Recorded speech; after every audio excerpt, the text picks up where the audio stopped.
Une pauvre fille porte un vieux t-shirt pour envelopper son petit frère. Le jeune milliardaire demande « Tu n'as pas froid ?» Elle sourit, les lèvres tremblantes « J'ai froid, mais je suis la grande sœur, je le protège. » Et le milliardaire tombe à genoux en voyant le visage du bébé. Avant de commencer l'histoire, n'oubliez pas de laisser un like et de vous abonner à la chaîne pour voir plus d'histoires comme celle-ci. Caleb Mason ajusta la montre-bracelet qui coûtait plus que le salaire annuel de beaucoup de gens.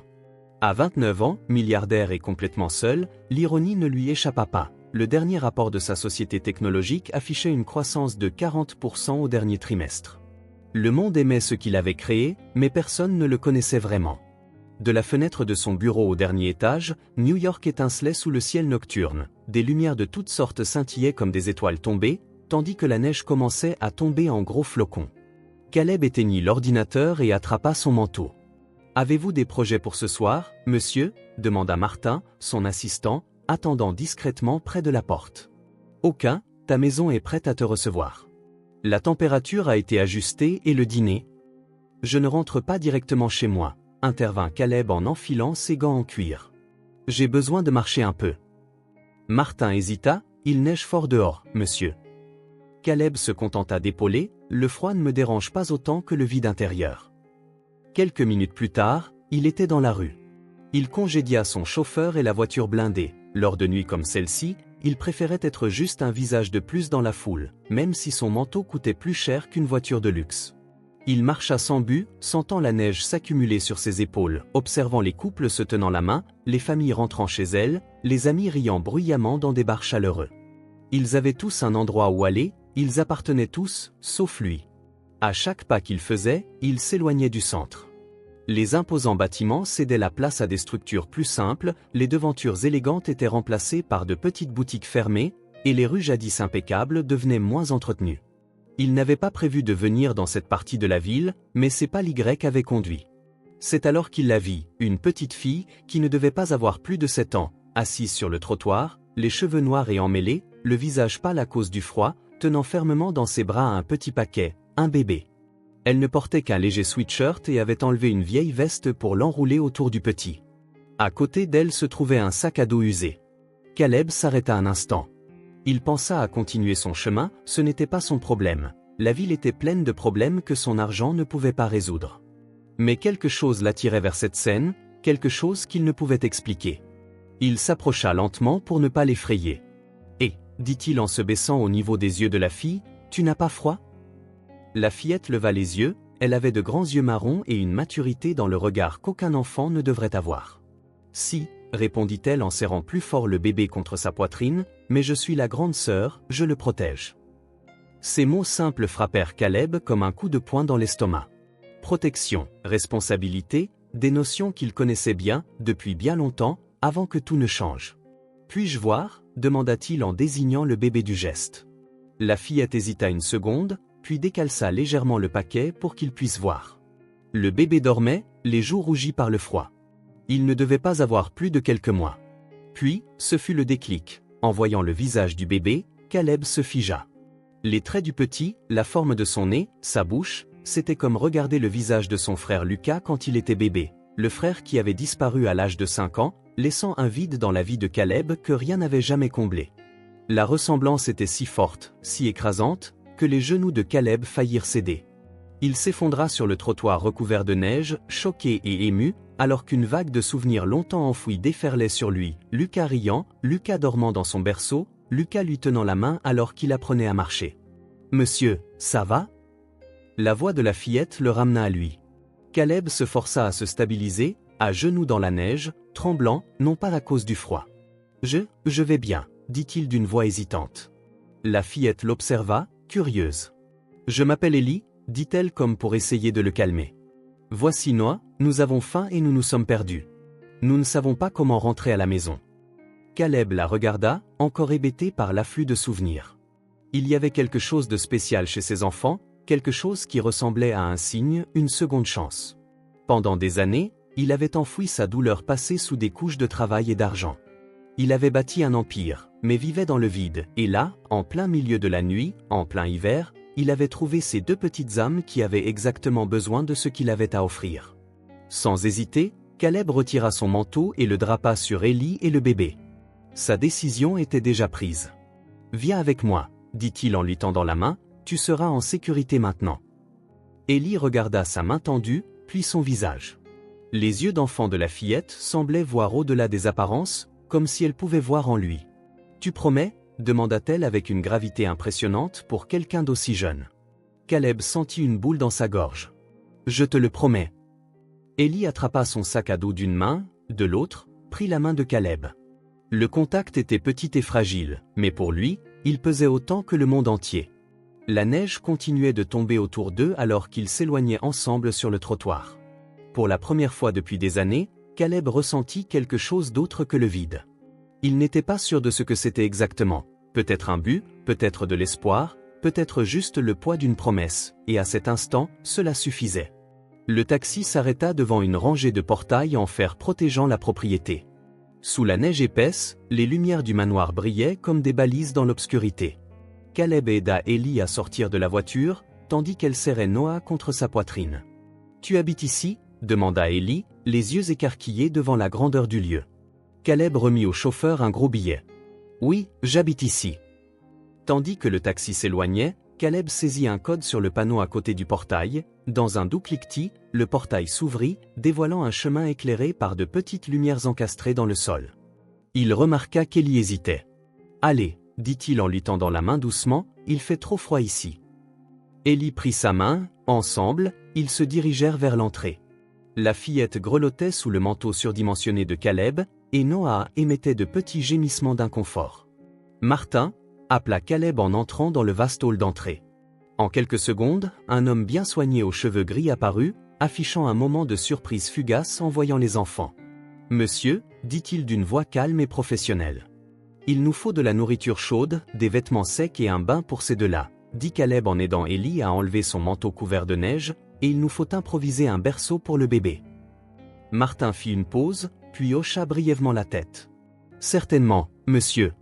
Je m'occupe de tout immédiatement, » ajouta-t-il, avec sa discrétion habituelle. « Merci, Martin, » dit Caleb. Pendant que Martin partait, Élie regardait autour d'elle, clairement impressionnée par le hall avec son plafond haut, ses lustres en cristal et son escalier en marbre qui s'enroulait avec élégance. Noah bougea davantage dans ses bras. « Il a faim, » expliqua doucement Élie en berçant son frère. « Il n'a pas bien mangé depuis un moment. »« On va arranger ça, » répondit Caleb. « Viens avec moi. » guida Caleb Élie à travers la maison jusqu'à atteindre la cuisine, un vaste espace moderne équipé d'appareils en acier inoxydable et d'un grand îlot central. Caleb s'y rendait rarement, ses repas étant habituellement servis dans son bureau. Maintenant, il ouvrit le réfrigérateur en réalisant qu'il n'avait aucune idée de ce qu'il donnait à un bébé. « Qu'est-ce qu'il mange ?» demanda-t-il, se sentant étrangement incompétent. « Du lait, » répondit-elle, « mais il faut qu'il soit chaud, papa le réchauffe toujours un peu. » Caleb trouva du lait et en versa un peu dans une petite casserole pendant qu'il le chauffait à feu doux. Martin entra alors, portant un plateau de nourriture, soupe fumante, sandwich frais, fruits et biscuits. « Voilà, » dit-il en posant le plateau sur la table. « Je pensais que quelque chose de simple serait le mieux pour commencer. »« Merci, Martin. Je vais préparer les chambres maintenant, » continua l'assistant, « et j'ai prévu que des vêtements pour enfants soient livrés en moins d'1 heure. » Caleb hocha la tête, reconnaissant l'efficacité de l'homme qui travaillait pour lui depuis presque une décennie sans jamais poser de questions inutiles. « Le lait est-il prêt ?» demanda Élie en ajustant Noah dans ses bras. Caleb testa la température. « Je crois que oui, il est chaud, pas brûlant. » Il versa le lait dans une tasse et le tendit à Élie. « As-tu un biberon ?»« Non, je n'en ai pas. »« Ce n'est pas grave, » répondit Élie avec un calme surprenant. « Je peux utiliser une cuillère. » Avec précaution, elle s'assit à la table et commença à donner au lait à son frère, cuillère après cuillère. C'était un processus lent et méticuleux, mais elle avait manifestement déjà l'habitude. Ses mouvements étaient précis malgré ses petites mains et la fatigue évidente sur son visage. Caleb regardait en silence, ressentant un mélange d'admiration et de tristesse. Dans son monde d'affaires, il avait l'habitude de traiter avec des adultes ambitieux et compétitifs, dont beaucoup manifestaient à peine la responsabilité ou le dévouement de cet enfant de 7 ans. « Tu ne vas pas manger toi aussi ?» demanda-t-il, remarquant qu'Élie n'avait pas encore touché à sa propre nourriture. « Il faut qu'il mange d'abord, » répondit-elle simplement, sans quitter des yeux son frère. « Toujours lui d'abord. » Quelque chose dans sa manière de dire cela toucha profondément Caleb, une conviction si pure et inébranlable qu'il se demanda quand il avait ressenti quelque chose d'aussi fort pour la dernière fois. Lorsque Noah eut enfin fini de boire, Ellie le repositionna dans ses bras, lui essuya le visage avec une serviette en papier, et ce n'est qu'alors qu'elle commença sa soupe. Elle mangeait lentement au début, soufflant sur chaque cuillerée, mais bientôt sa faim prit le dessus sur sa prudence et elle mangea avec plus d'entrain. Encore, observa Caleb. Elle essaya de rester polie. « Il y en a encore » demanda-t-elle timidement après avoir vidé son bol. « Bien sûr » répondit Caleb en lui servant plus de soupe et en plaçant un autre sandwich dans son assiette. « Mange autant que tu veux, il y a plein de nourriture. » Pendant qu'Ellie prenait sa seconde portion, Martin revint dans la cuisine. « Les chambres sont prêtes, monsieur. J'ai prévu des couches, des lingettes pour bébé et quelques articles de première nécessité. Le reste arrivera du magasin demain matin. » « Merci, Martin. Voici mon numéro, dit Caleb en lui remettant une carte. Si tu as besoin de quoi que ce soit pendant la nuit, n'hésite pas à appeler. Je serai dans la maison d'invités. » Après le départ de Martin, Caleb mena Ellie et Noah à l'étage. Il avait préparé 2 chambres communicantes, une pour Ellie, avec un grand lit confortable, et une autre pour Noah, où Martin avait improvisé un berceau avec des oreillers et un panier rembourré. « Il est temps de vous donner un bain à tous les deux, » dit Caleb, réalisant à quel point il s'éloignait de sa zone de confort. L'heure du bain fut une véritable aventure. Bab remplit la baignoire d'eau tiède et aida Ellie à se laver les cheveux, alors qu'elle insistait pour le faire toute seule pour Noah.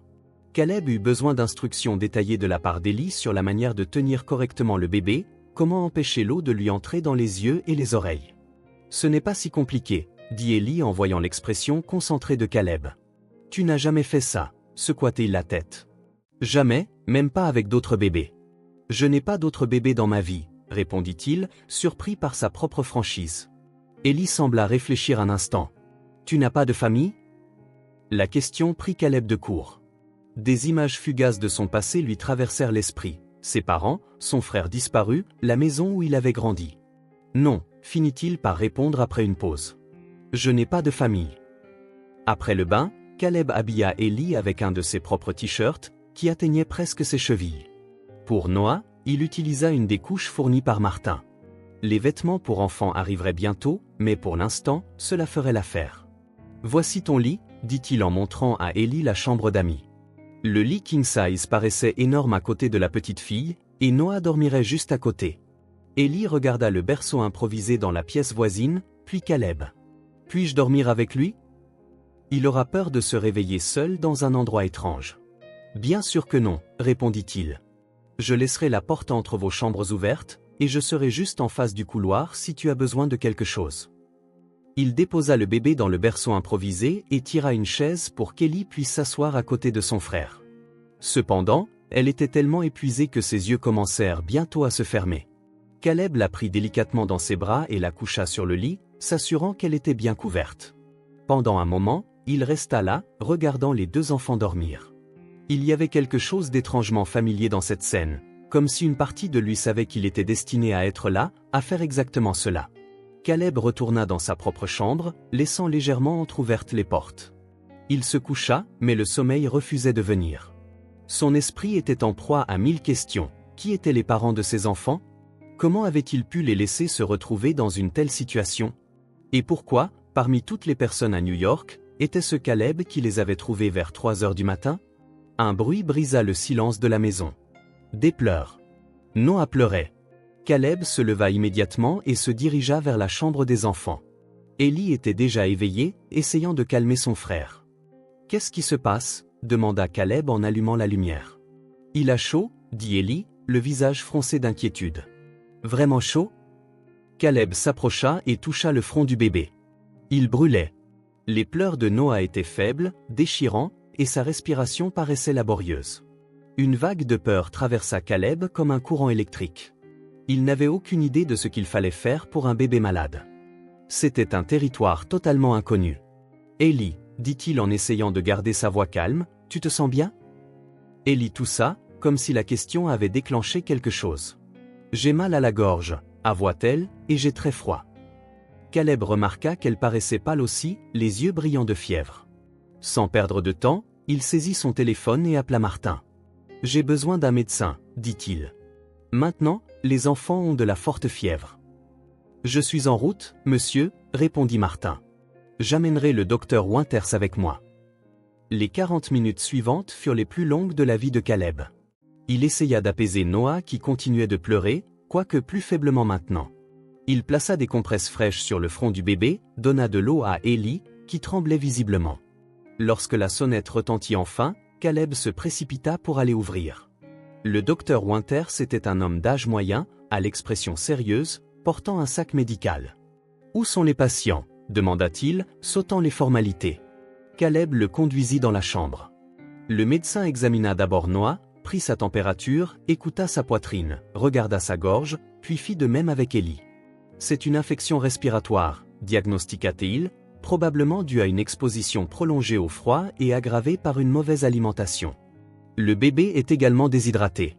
« Est-ce grave ?» demanda Caleb, ressentant une peur absolue de perdre quelqu'un, une peur qu'il ne se rappelait pas avoir connue auparavant. « Non, ce n'est pas encore grave », ajouta le médecin, « mais nous devons les traiter immédiatement. Je vais prescrire des antibiotiques pour les deux et quelque chose pour la fièvre.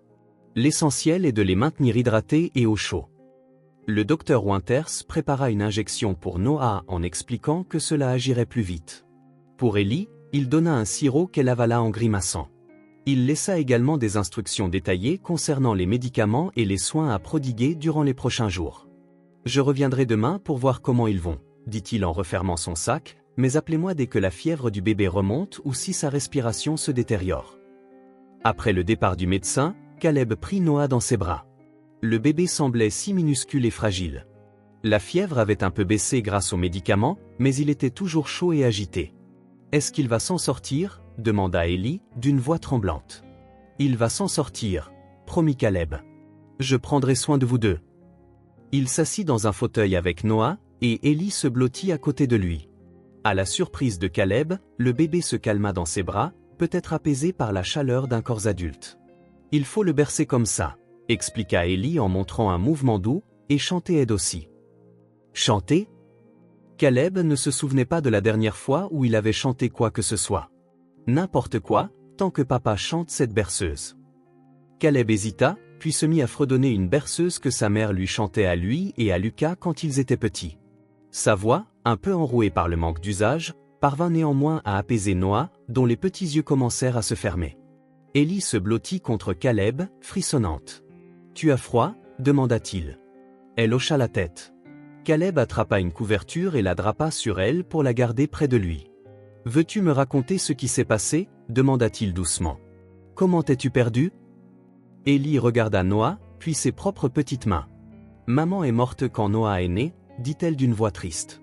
Le médecin a dit qu'elle est tombée malade. Papa était vraiment abattu. Caleb sentit une vague de compassion monter en lui. « Je suis désolé, Ellie. Papa s'occupe de nous tout seul, il travaille beaucoup. Il construit des murs, tu sais, dans la construction, et ce qui s'est passé aujourd'hui, c'est qu'il est parti travailler ce matin, il avait dit qu'il serait de retour pour le déjeuner, mais il n'est jamais revenu.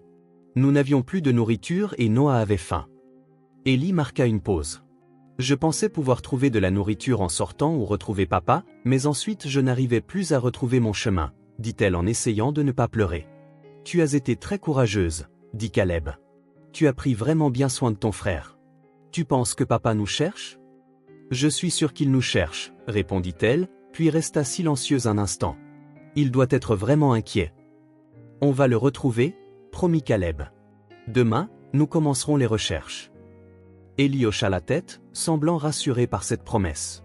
Quelques minutes plus tard, elle s'endormit contre le bras de Caleb. Noah dormait lui aussi, sa respiration toujours lourde mais plus calme. Caleb resta là, les tenant dans ses bras. Il pensa à les recoucher, mais il ne pouvait se résoudre à les laisser partir. Il avait besoin de les garder près de lui, de les protéger.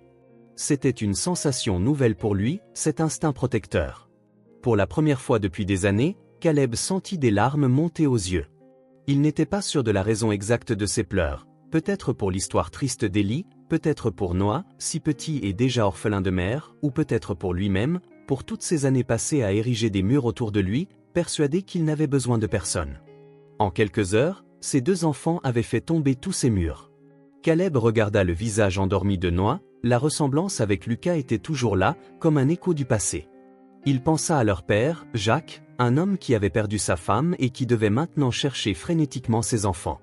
Caleb savait ce que c'était que de perdre quelqu'un de cher, il connaissait cette douleur. Mais, assis dans ce fauteuil, tenant les deux enfants endormis, il vivait quelque chose de différent. Ce n'était plus seulement le vide de la perte, c'était la peur de perdre à nouveau, le besoin impérieux de protéger. Et, pour la première fois depuis longtemps, c'était le début de quelque chose dont il avait oublié comment ressentir, une connexion. La nuit passa, et Caleb resta dans ce fauteuil, attentif à chaque changement dans la respiration de Noah, à chaque mouvement d'Élie, vérifiant heureusement la température du bébé selon les instructions du médecin avec une précision presque obsessionnelle. Finalement, le ciel s'éclaircit. La tempête de neige était passée, laissant la ville recouverte d'un manteau silencieux de blanc. Les premiers rayons de soleil pénétraient par la fenêtre quand Martin frappa doucement à la porte. « Monsieur » appela-t-il à voix basse, « j'ai apporté le petit déjeuner. » Caleb fit signe d'entrer. Martin sembla surpris de voir son employeur assis dans le fauteuil, tenant deux enfants endormis dans ses bras. En toutes ses années de service, il n'avait jamais vu Caleb Mason dans une telle situation. « Comment vont-ils, monsieur » demanda Martin en posant le plateau sur une table. « Mieux, je pense. La fièvre est descendue, mais il reste faible. » Martin hocha la tête. « Le docteur Winters a appelé, il sera là vers 10 heures. »« Parfait. Veux-tu que je te confie autre chose, monsieur ?» réfléchit Caleb un instant. « Oui, annule tous mes rendez-vous pour les prochains jours et assure-toi d'obtenir tout ce dont ces enfants pourraient avoir besoin. Plus de vêtements, des jouets, des livres, tout ce qu'il faudra. »« Certainement, monsieur. » Autre chose, hésita Caleb. « Nous devons retrouver leur père. Il s'appelle Jacques et travaille dans la construction, c'est tout ce que nous savons pour l'instant, mais j'essaierai d'en apprendre davantage auprès d'Élie quand elle ira mieux. » Martin hocha la tête. « Compris, monsieur. Je commencerai les recherches immédiatement. » Après le départ de Martin, Élie s'agita et ouvrit les yeux. Elle sembla confuse un instant, jusqu'à ce que son regard rencontre celui de Caleb.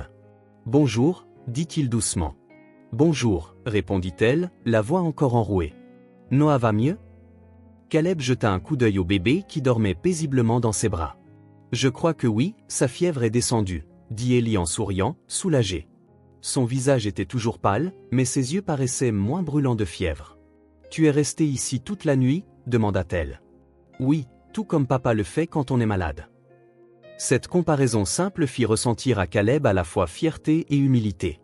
Être comparé au père que ses enfants adoraient manifestement était un honneur inattendu. « J'apprends, » dit-il avec un léger sourire. « Tu as été une excellente enseignante. » Élie lui sourit en retour et, à cet instant, Caleb sut que quelque chose avait changé en lui, quelque chose de fondamental et irréversible. En une seule nuit, ses enfants étaient devenus importants pour lui d'une manière que rien ni personne ne l'avait jamais fait, et il ferait tout pour les protéger, même retrouver l'homme qui pourrait vouloir les enlever.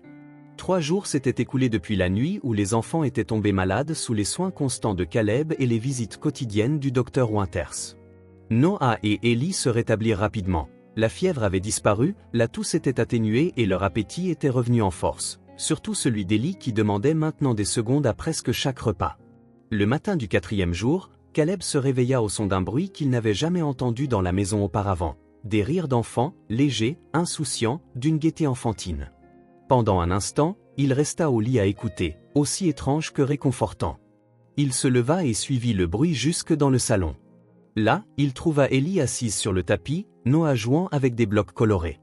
Martin avait fourni au bébé des applaudissements à chaque fois qu'Élie construisait une tour, et elle riait à chaque fois qu'il la renversait d'un coup enthousiaste. « Bonjour » dit involontairement Caleb en souriant. « Bonjour » répondit Élie en se retournant. « Noah n'a plus de fièvre maintenant.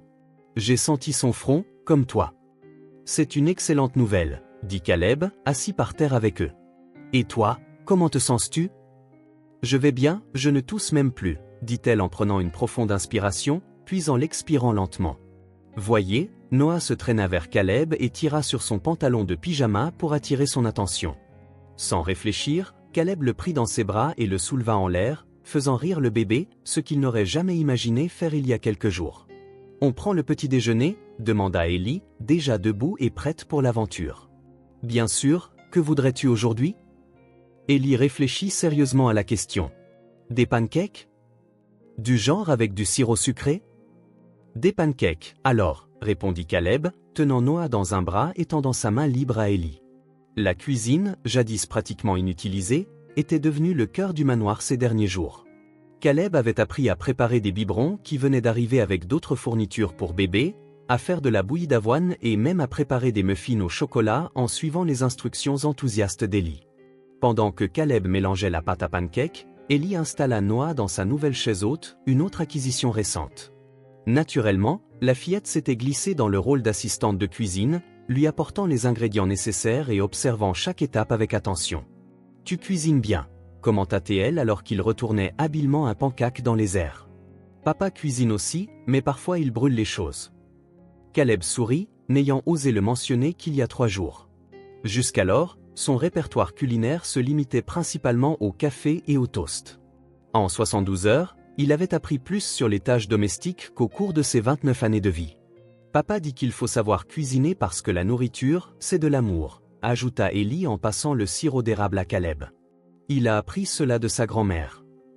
Caleb servit des pancakes sur 3 assiettes, une petite pour Ellie, une toute petite pour Noah, découpée en petits morceaux, et une pour lui-même. En mangeant, il remarqua combien la cuisine avait changé. Des dessins d'Ellie étaient accrochés sur le réfrigérateur, des jouets colorés jonchaient le plan de travail, un biberon était séché sur le séchoir à vaisselle, l'odeur du café se mêlait à l'arôme sucré des pancakes et au parfum léger de la poudre pour bébé.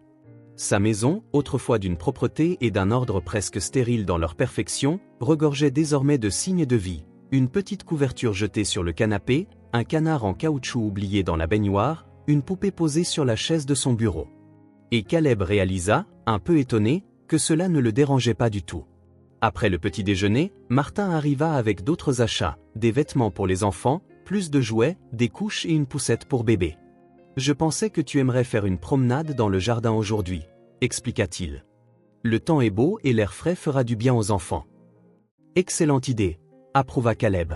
« Merci, Martin. » L'assistant hocha la tête et se dirigea vers la sortie, mais s'arrêta un instant. « Si je peux me permettre, monsieur, la maison semble différente, hésita-t-il, choisissant ses mots avec plus de soin.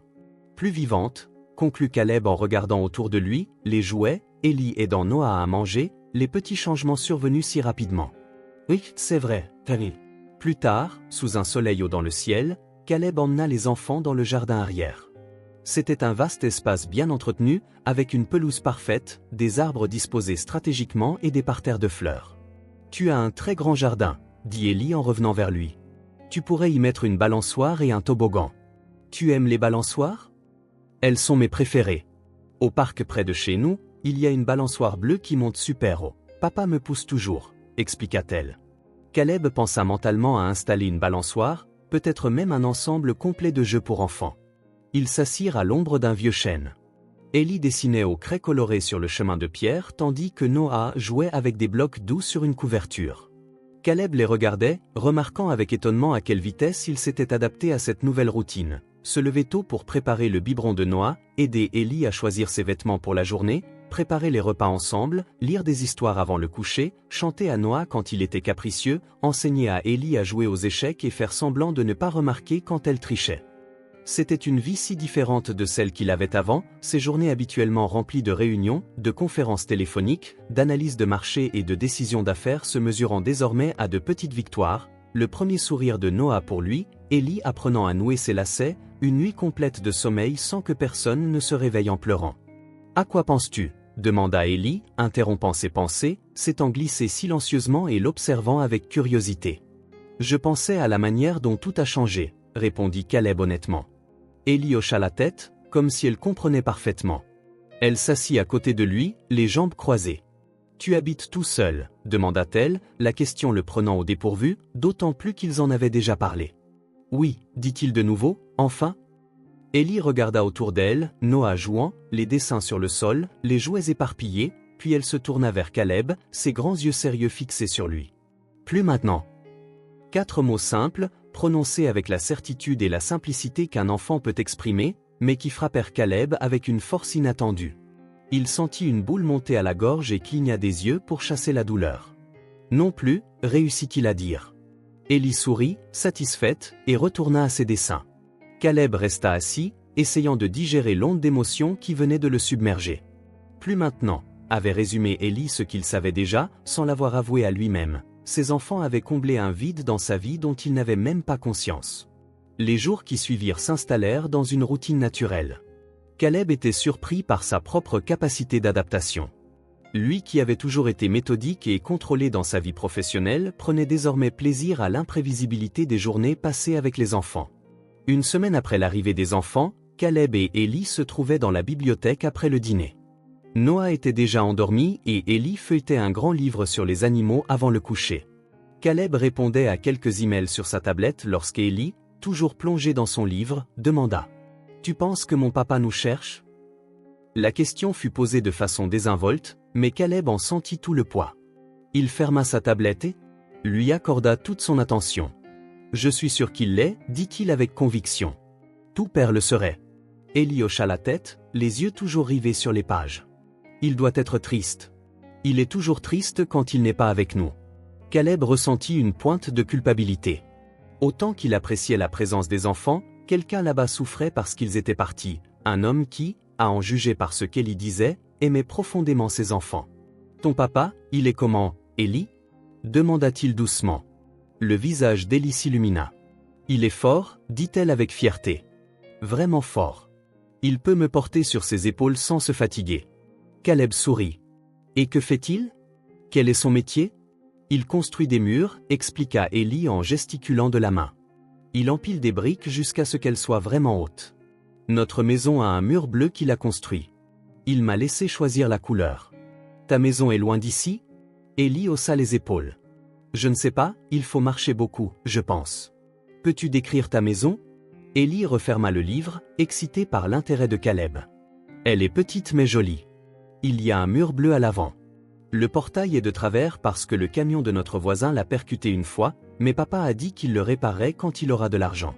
Elle marqua une pause, songeuse, puis ajouta. Et nous avons Tico, notre petit chien blanc.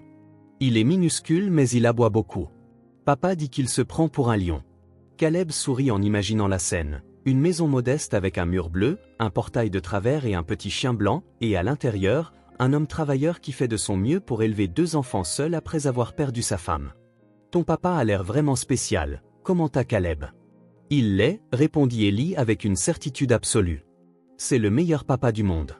Plus tard, après avoir couché Élie, Caleb resta longtemps debout, regardant par la fenêtre de son bureau. La lune était haute, éclairant le jardin de ses rayons argentés. Il prit une décision. Le lendemain matin, alors que les enfants dormaient encore, il convoqua Martin dans son bureau.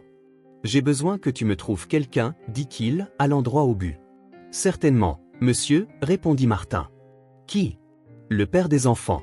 Il s'appelle Jacques, il travaille dans la construction, possiblement comme maçon. Il y a une maison avec un mur extérieur peint en bleu et un portail endommagé. Il y a aussi un petit chien blanc nommé Tico. » Martin nota les détails. « Autre chose, monsieur ?» Caleb réfléchit un instant. « La femme est morte en accouchement avec le garçon, ça doit faire environ 8 ou 9 mois, et selon Élie, ils habitaient à distance de marche d'ici, bien que loin, pour un enfant puisse signifier n'importe quoi. »« Compris, dit Martin. Dois-je engager quelqu'un pour aider à la recherche ? » ?»« Oui, le meilleur détective privé disponible. »« L'argent n'est pas un problème, je veux des résultats rapidement. » Martin hocha la tête. « Je connais quelqu'un, un ancien détective du NIPT, très respecté, discret et efficace. » « Parfait, engagez-le immédiatement. » Lorsque Martin partit, Caleb regarda de nouveau par la fenêtre. Une partie de lui redoutait le résultat de cette recherche.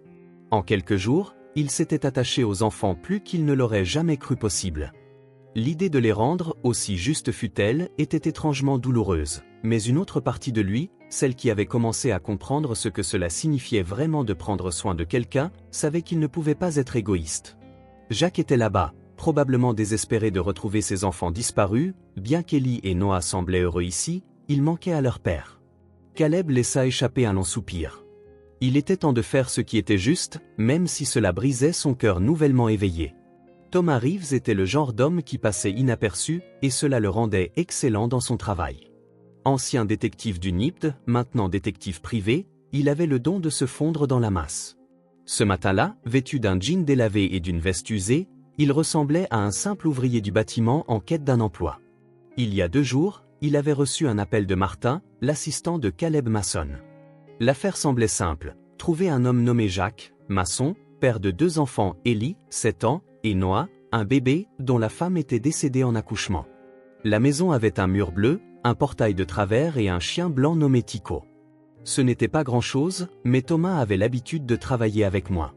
Ses premières étapes furent le service des archives de la ville, suivi des syndicats de la construction, puis diverses entreprises de construction. Il dressa une liste d'hommes nommés Jacques ou Jacob qui avaient récemment perdu leur femme et avaient 2 enfants. Étonnamment, la liste était plus courte qu'il ne l'avait prévu. Le 3e jour de l'enquête, Thomas traversait un quartier ouvrier dans la partie nord de la ville. C'était le genre d'endroit avec des maisons modestes, des rues étroites et des gens qui travaillaient dur pour s'en sortir, exactement le genre d'endroit où un père veuf de 2 enfants pourrait vivre. C'est alors qu'il repéra son premier vrai indice, une petite maison avec un mur avant bleu délavé. Le portail en métal était visiblement de travers, comme s'il avait été percuté par quelque chose de lourd. Thomas se gara en face de la rue et attendit. Jacques Lewis se réveillait avant le réveil, comme il le faisait depuis 10 jours maintenant, 10 jours depuis la disparition de ses enfants, 10 nuits de cauchemar et sans sommeil, 10 matins à se réveiller avec la même douleur écrasante dans la poitrine. Il s'assit au bord du lit et se frotta le visage avec ses mains calleuses. Ses yeux brûlaient de fatigue et sa barbe de 3 jours lui donnait un air encore plus épuisé. Tico, le petit terrier blanc, trottina jusqu'à lui et posa sa tête sur le genou de Jacques comme s'il comprenait la tristesse de l'homme. « Bon garçon » murmura Jacques en caressant le chien. « Nous les trouverons aujourd'hui, j'en suis sûr. » Mais en vérité, sa certitude diminuait de jour en jour. Chaque matin devenait plus difficile à croire qu'Ellie et Noah allaient bien, qu'ils étaient encore vivants. L'appartement était bien trop silencieux sans eux, sans les rires d'Ellie, les pleurs occasionnels de Noah ou le bruit de petits pieds courant dans le couloir. Jacques se rendit dans la cuisine et alluma la cafetière. En attendant, il regarda le frigo couvert des dessins d'Ellie. L'un d'eux représentait 4 personnages, lui, Ellie, Noah et Mariana, sa famille, mais Mariana avait disparu depuis presque 1 an, emportée par des complications lors de la naissance de Noah. Maintenant, ses enfants étaient également portés disparus. La culpabilité le rongeait comme de l'acide. Il aurait dû rentrer pour le déjeuner comme promis, il aurait dû laisser plus de nourriture, il aurait dû téléphoner pour dire qu'il serait en retard. Tant d'eux auraient dû l'étouffer. Ce jour fatidique, Jacques avait accepté un boulot en plus, un boulot qui payait suffisamment pour acheter le médicament de Noah et un nouveau manteau pour Ellie. Il ne pouvait pas refuser, mais le travail avait pris plus de temps que prévu. Quand il rentra enfin chez lui, il faisait déjà nuit et la maison était vide. Depuis, sa vie avait été consumée par la recherche. Il partait avant l'aube et rentrait tard le soir. Il arpentait les rues, demandant à chacun s'ils avaient vu une fillette de 7 ans accompagnée d'un bébé. Il avait visité des refuges, des hôpitaux, des commissariats, sans succès. La police avait déposé un rapport de disparition, mais Jacques savait que 2 enfants d'une famille pauvre n'étaient pas une priorité. Ils se sont probablement enfuis et ils reviendront bientôt, avait dit l'officier, avec une indifférence à peine dissimulée. Jacques finit son café, nourrit Tico et se prépara pour une nouvelle journée de recherche. Il n'avait pas de photos récentes des enfants à montrer, il avait vendu leur unique appareil photo il y a des mois pour payer le loyer, il ne possédait donc que leur description et l'espoir fragile dans son cœur. Sur le chantier où travaillait Jacques, ses collègues remarquèrent son changement. Il avait toujours été silencieux mais dévoué, avec un sourire facile quand il parlait de ses enfants, mais maintenant il n'était plus qu'une coquille, avançant mécaniquement, posant brique sur brique avec précision, mais sans vie dans les yeux. « Jacques, tu as besoin de repos », dit Miguel, son ami et collègue. « Tu n'aideras pas tes enfants si tu t'effondres d'épuisement. » Jacques secoua la tête et continua de travailler. Le repos signifiait penser, et penser signifiait imaginer ce qui pouvait être arrivé à Ellie et Noah, et c'était insupportable. À l'heure du déjeuner, pendant que les autres ouvriers se rassemblaient pour manger, Jacques prit son sandwich et s'éloigna, s'isolant dans un coin. De là, il pouvait observer la rue et les passants. Chaque enfant qu'il voyait faisait bondir son cœur, pour retomber brutalement lorsqu'il se rendait compte que ce n'était pas Ellie. Pendant ce temps, Thomas Reeves avait surveillé la maison pendant quelques heures lorsqu'il vit le petit chien blanc s'éclipser du jardin et courir le long du trottoir. Un instant plus tard, un homme apparut à la porte en appelant. « Tikiko, reviens ici, garçon. » Thomas sourit, un autre indice confirmé. Lorsque l'homme sortit pour récupérer le chien, Thomas put l'observer de près. Environ 30 ans, de grande taille, aux épaules larges, issu du travail manuel, cheveux foncés, barbe de quelques jours, son visage portait les marques indubitables de quelqu'un qui n'avait pas bien dormi depuis des jours. Le détective prit discrètement une photo avec son téléphone et l'envoya à Martin avec le message. Possible cible localisée. Après avoir vérifié, Thomas attendit que l'homme et le chien rentrent à l'intérieur, puis traversa la rue. Un rapide coup d'œil à la boîte aux lettres confirma que J. Lewis était probablement Jack Lewis. Il lui fallait une confirmation finale. Il retourna à sa voiture et attendit. Peu après, l'homme sortit, verrouilla la porte et partit à pied. Thomas le suivit à une distance de sécurité. Jack se rendit à un arrêt de bus et monta dans un bus en direction du centre-ville. Thomas suivit en voiture, gardant le bus en vue. 20 minutes plus tard, Jack descendit dans une zone où plusieurs chantiers étaient en cours. Thomas se gara et observa Jack entrer sur l'un des sites de construction. Après quelques minutes, il s'approcha et parla à l'un des ouvriers. « Bonjour, je cherche du travail, qui est responsable ici ?» L'ouvrier désigna un homme costaud portant un casque de chantier jaune. Thomas le remercia et s'avança. « Bonjour, monsieur, je cherche du travail comme aide. Y a-t-il des ouvertures ?»« Pas pour le moment, » répondit le contremaître, « mais laissez votre nom et votre numéro, si quelque chose se présente, je vous ferai signe. » Thomas le remercia, comme pour distraire la conversation, dit « J'ai vu un de mes amis passer par ici, Jacques. Je ne l'ai pas vu depuis un moment, comment va-t-il » Le contremaître fronça les sourcils. « Jack Lewis ? Il ne va pas bien. Ses enfants ont disparu il y a environ 10 jours. C'est une tragédie, surtout après avoir perdu sa femme. » Thomas sentit une poussée de satisfaction professionnelle. « J'étais sur la bonne piste. »« Wow, je ne savais pas, c'est terrible. A-t-il des photos des enfants ? Je peux aider à les chercher. »« Non, non, pas de photos. La fille a 7 ans, cheveux foncés, grands yeux. Le bébé a moins d'1 an. Si vous les voyez, prévenez la police ou faites-le lui savoir. Pauvre homme, il a tout perdu. D'abord sa femme, Mariana en accouchement, et maintenant. » Thomas le remercia et repartit dans sa voiture. Il appela Martin. « J'ai trouvé notre homme, Jack Lewis, maçon, veuf, père de 2 enfants, une fillette de 7 ans et un bébé, maison avec un mur bleu, portail de travers et un chien blanc nommé Tico. Sa femme, Mariana, est morte en accouchement avec le garçon. »« C'est lui, excellent travail, » répondit Martin. « Envoie-moi l'adresse et tous les détails que tu as. Monsieur Mason te contactera directement. » Jacques rentra chez lui plus tard que prévu. Après le travail, il avait fouillé quelques rues de plus, demandé dans d'autres magasins, montré un dessin d'Ellie qu'il avait fait à plus d'inconnus, sans succès. Quand il rentra enfin, Tico l'accueillit avec des aboiements enthousiastes, le seul accueil qu'il eut ce jour-là. Jacques nourrit le chien, prit une douche rapide et mangea un sandwich insipide. Puis, comme chaque soir, il attrapa une bière et s'assit sur le seuil de la porte arrière. Tico se blottit à côté de lui, ensemble, ils regardèrent le petit jardin faiblement éclairé. Une partie de lui savait qu'il était irrationnel d'attendre là, Ellie ne réapparaîtrait pas magiquement dans le jardin, mais une autre partie, celle qui s'accrochait au moindre espoir, insistait sur le fait qu'il devait être là au cas où il reviendrait. « Où es-tu » murmura-t-il dans la nuit silencieuse, une larme glissant sur son visage fatigué. Le lendemain, Thomas remit en personne son rapport à Caleb Mason. Le milliardaire le reçut dans son bureau tandis que les enfants dormaient dans une autre pièce du manoir. « Alors, vous en êtes absolument sûr » demanda Caleb après avoir lu le rapport. « Positif, monsieur Mason. Jack Lewis est le père des enfants. Tout correspond, la description physique, la maison, le chien, le travail dans la construction, la femme morte en accouchement, plus vous, il cherchait désespérément 2 enfants qui avaient disparu il y a environ 10 jours, exactement quand vous avez trouvé Ellie et Noah. » Caleb hocha lentement la tête. Une partie de lui avait espéré qu'il y avait une erreur, que le père des enfants était quelqu'un d'autre, quelqu'un qui ne les méritait pas, mais le rapport peignait le portrait d'un homme travailleur, dévoué à ses enfants, dévasté par sa perte. « On dirait qu'il souffre énormément, » dit Caleb, presque pour lui-même. « Oui, monsieur. Je n'ai guère vu quelqu'un d'aussi rongé par la culpabilité et le désespoir.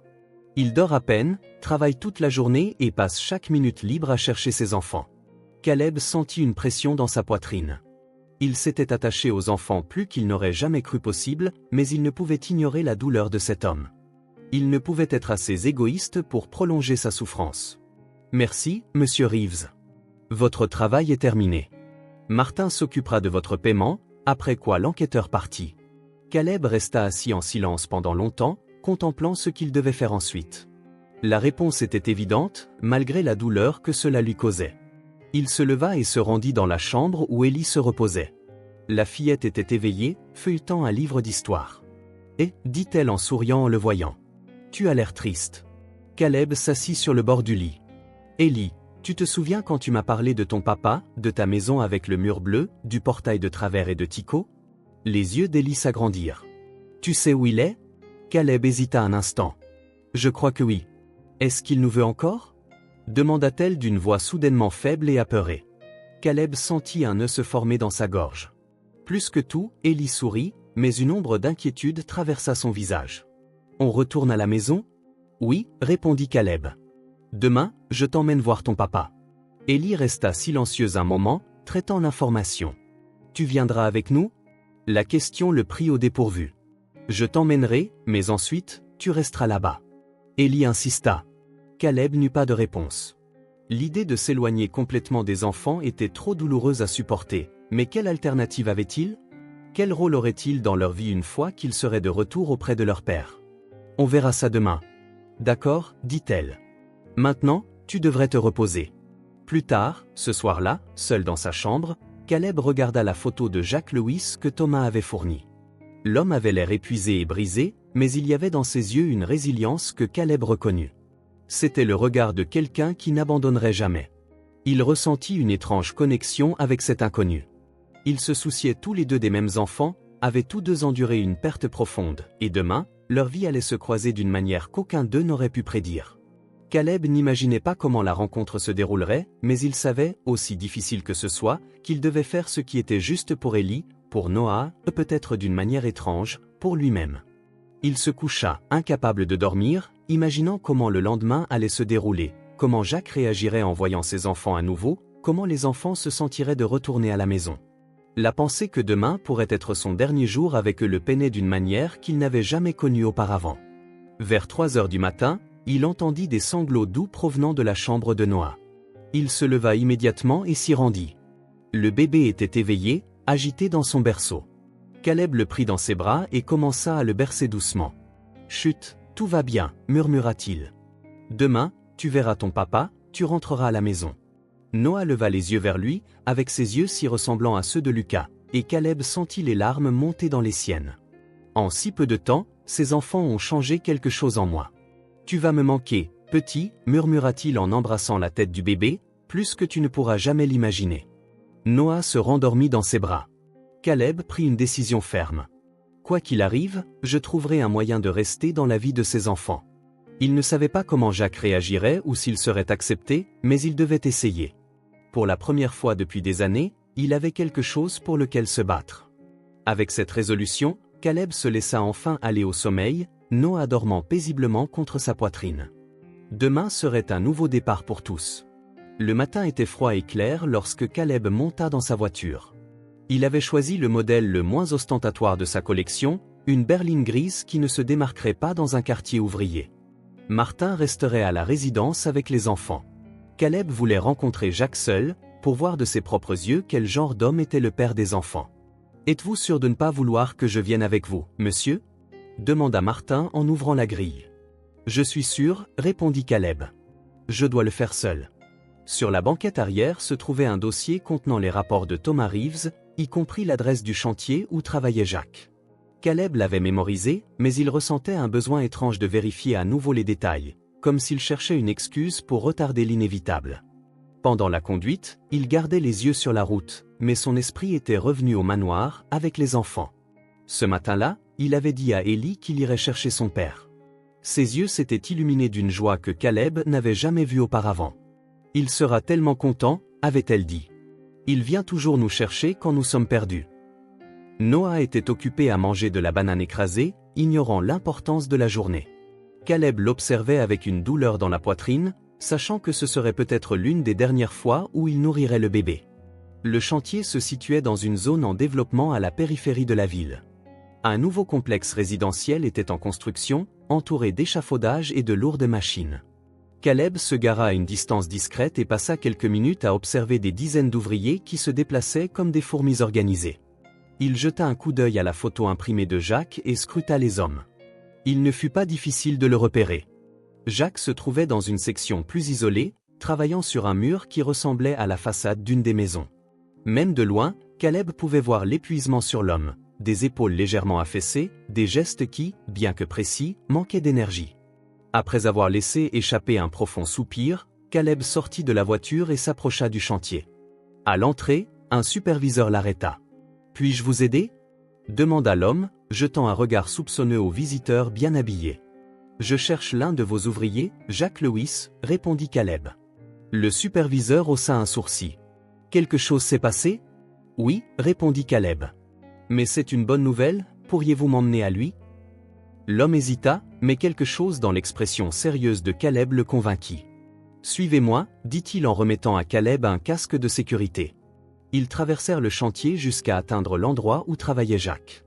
De près, Caleb pouvait mieux voir la marque que la tristesse avait laissée sur le visage de l'homme, de profondes cernes sous ses yeux, de nouvelles rides d'inquiétude, une barbe mal taillée, mais aussi quelque chose d'autre, une force tranquille, une détermination inébranlable. « Jacques, » appela le superviseur, « quelqu'un est là pour te voir. » Jacques, la truelle encore à la main, avec du mortier frais qui dégoulinait au sol, leva les yeux.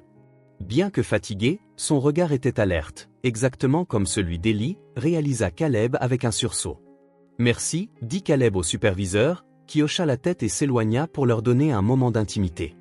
Les deux hommes se regardèrent en silence.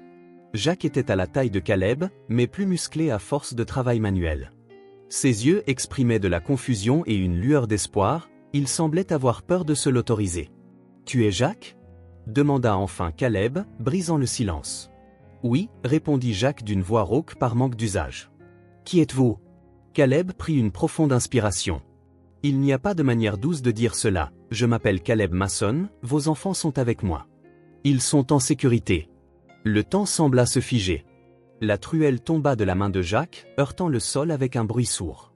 Son visage traversa tour à tour l'incrédulité, l'espoir, le soulagement et enfin un cri intense, une joie si puissante qu'elle en devenait presque douloureuse à voir. « Élie, Noah, » murmura-t-il, étouffé. « Ils sont vivants, ils vont bien, » confirma Caleb. « Oui, je les ai trouvés. J'ai découvert Élie dans la rue il y a environ 10 jours, tenant Noah dans ses bras.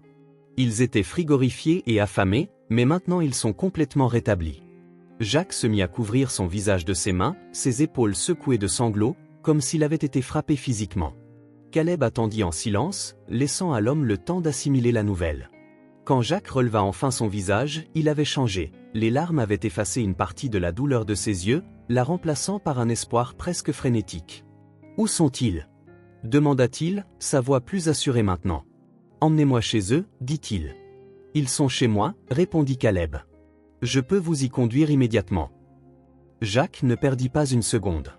Il déposa ses outils, enleva ses gants et son casque. « Miguel » appela-t-il à un collègue proche. « Je dois y aller, on a retrouvé mes enfants. » L'ouvrier sourit sincèrement. « Vas-y, va chercher tes petits. » Sur le chemin de la voiture, Jacques asséna à Caleb une série de questions. « Comment vont les enfants ? Est-ce qu'Élie a été malade ? Noah mange-t-il bien ? Dort-il ?» Caleb répondit patiemment, décrivant comment il s'était occupé d'eux, la brève maladie qu'ils avaient eue, et comment ils étaient maintenant heureux et en bonne santé. « Ils t'ont manqué, » dit Caleb en conduisant. « Élie parle de toi tout le temps. » Jacques avala difficilement, luttant contre les larmes. « Je te remercie d'avoir pris soin d'eux. J'ai cherché partout, chaque jour, je ne pouvais plus dormir. »« Je sais, » répondit Caleb. « Il est évident qu'ils sont très aimés. » Jacques regarda par la fenêtre alors qu'ils entraient dans un quartier plus aisé. « Comment les avez-vous trouvés ? Que s'est-il exactement passé ?» Caleb raconta l'histoire, omettant seulement que Noah lui rappelait son frère longtemps perdu. « Élie a dit qu'elle était sortie chercher à manger ou pour te trouver. J'avais promis de revenir pour le déjeuner, » dit Jacques, la culpabilité alourdissant sa voix. « Mais le travail a duré, nous n'avions pas de téléphone, j'aurais dû rentrer, quoi qu'il arrive. » Ajouta-t-il. « Élie comprend, » assura Caleb. « Elle est très mature pour son âge, elle l'a toujours été. » Jacques acquiesça avec fierté dans la voix. Depuis la mort de Mariana, Élie avait assumé des responsabilités qu'aucun enfant ne devrait avoir. Lorsque la voiture traversa finalement les grilles du manoir, Jacques ne put dissimuler son émerveillement. « Tu habites ici » ? « Oui, répondit simplement Caleb. Jacques baissa les yeux, regardant ses mains sales, calleuses, conscient de l'énorme fossé entre son monde et celui de Caleb. « Je ne sais même pas comment te remercier, dit-il, presque embarrassé. Si jamais tu as besoin de quoi que ce soit, tu ne me dois rien, interrompit Caleb en garant la voiture. Te voir réuni avec tes enfants sera amplement suffisant. En entrant dans la maison, Martin les accueillit dans le foyer. Les enfants sont dans le jardin, monsieur. Jacques ne prêta guère attention à la présence de l'assistant ou aux fastueux environs, ses yeux étaient fixés sur les portes-fenêtres menant au jardin arrière, où il apercevait une petite silhouette courir sur l'herbe. Ellie poursuivait un papillon, riant, sa nouvelle robe tourbillonnant autour d'elle, tandis que Noah était assis sur une couverture sous un arbre, observant sa sœur avec des yeux curieux. Jacques s'arrêta, incapable de bouger, comme s'il craignait que l'image ne disparaisse s'il s'approchait. Des larmes coulèrent silencieusement sur ses joues. C'est Caleb qui brisa finalement le charme. « Ellie, quelqu'un est là pour te voir. » La fillette se retourna, rencontra le regard de son père, et pendant un court instant, elle resta figée, comme si elle n'en croyait pas ses yeux. Puis son visage s'illumina comme le soleil après une tempête. « Papa » cria-t-elle en courant vers lui de toutes ses forces. Jacques se précipita, tombant à genoux sur la pelouse bien entretenue pour attraper Ellie dans une étreinte écrasante. Elle se jeta dans ses bras avec une telle force qu'elle faillit le renverser. Il la serra comme s'il ne voulait jamais la lâcher, tout son corps tremblant. « Ellie, ma Ellie » murmura-t-il entre sanglots. « Tu vas bien, tu es là. » Ellie pleurait aussi, ses petits bras serrés autour de son cou. « Tu es venu nous chercher. Je savais que tu viendrais. » Jacques resta immobile, tenant Ellie, puis se tourna vers Noah. Le bébé souriait, reconnaissant clairement son père. Jacques se mit à genoux, prit son fils avec son bras libre et serra les deux enfants contre sa poitrine. « Mes enfants » murmura-t-il en les berçant doucement. « J'ai cru vous avoir perdus, j'ai cru ne jamais vous revoir. » Ellie retira son visage de l'épaule de son père et le regarda dans les yeux. « Est-ce de ma faute » demanda-t-elle d'une voix faible et incertaine. « Je n'aurais jamais dû partir de la maison » Jacques secoua la tête fermement. « Non, chérie, c'est ma faute. J'ai essayé de tout faire tout seul après le décès de ta maman, mais j'ai échoué. J'aurais dû rentrer comme promis, j'aurais dû mieux prendre soin de vous. »« Tu n'as pas échoué, papa, » dit Ellie en posant sa petite main sur la joue barbouillée de son père. « Tu es le meilleur papa du monde. » Jacques ferma les yeux, les mots d'Ellie étant un baume pour son âme torturée. Il serra les enfants à nouveau, comme pour récupérer chaque jour perdu en un seul instant. À quelques mètres, Caleb regardait en silence, ressentant une vague d'émotions puissantes. La joie du bonheur des enfants, la gratitude d'avoir rendu cela possible et aussi une pointe de tristesse. Il retournerait à la maison avec Jacques, leur vie reprendrait son cours sans lui. Une larme glissa sur sa joue et tomba sans être retenue. Il y avait quelque chose de sacré dans ce moment, digne d'être honoré, même si cela brisait son cœur. Finalement, Jacques se releva, toujours tenant Noah dans un bras et la main d'Ellie dans l'autre. Il se tourna vers Caleb, le visage transformé par la joie et la gratitude. « Je ne sais pas comment te remercier, » dit-il, la voix tremblante. « Tu as sauvé mes enfants. Tu nous as réunis. »« Ce sont des enfants merveilleux, » répondit Caleb, luttant pour garder son calme. « Ce fut un privilège de m'en occuper. » Ellie lâcha la main de son père et se jeta dans les bras de Caleb, lui agrippant les jambes. « Tu viendras nous rendre visite, n'est-ce pas » demanda-t-elle en le regardant avec de grands yeux pleins d'espoir. « Chez nous » Caleb se mit à genoux à sa hauteur. « Si ton papa le permet, j'aimerais beaucoup venir. » Jacques hocha immédiatement la tête. « Notre endroit est petit, mais tu seras toujours le bienvenu. Est-ce que l'on peut t'appeler l'oncle Caleb pour dîner un jour » demanda Ellie à son père. « Il fait de vraies crêpes délicieuses » ajouta Jacques. Caleb, surpris, regarda tour à tour Ellie et Jacques. « Désolé, dit-il maladroitement, je n'ai jamais suggéré cela. Elle a commencé à m'appeler ainsi il y a quelques jours et je ne l'ai pas corrigée. » À la surprise de Caleb, Jacques sourit. « Ce n'est pas grave. Ellie sait toujours qui fait partie de la famille. » Quelque chose dans la façon dont Jacques le disait fit naître en Caleb un lien étrange, comme s'il partageait une vérité tacite, une compréhension plus profonde qu'il ne pouvait encore exprimer. « Allons-y à l'intérieur » suggéra Caleb. Martin prépara le déjeuner. « Peut-être voudriez-vous vous reposer un peu avant de rentrer » proposa-t-il. Jacques acquiesça, reconnaissant. Ensemble, ils rentrèrent dans le manoir, Jacques portant Noah et Ellie, et les deux hommes se tenant la main. C'était une configuration étrange et inattendue, mais d'une certaine manière, cela semblait juste. En entrant dans la maison, Caleb remarqua comment Jacques regardait autour de lui, émerveillé par le luxe des lieux.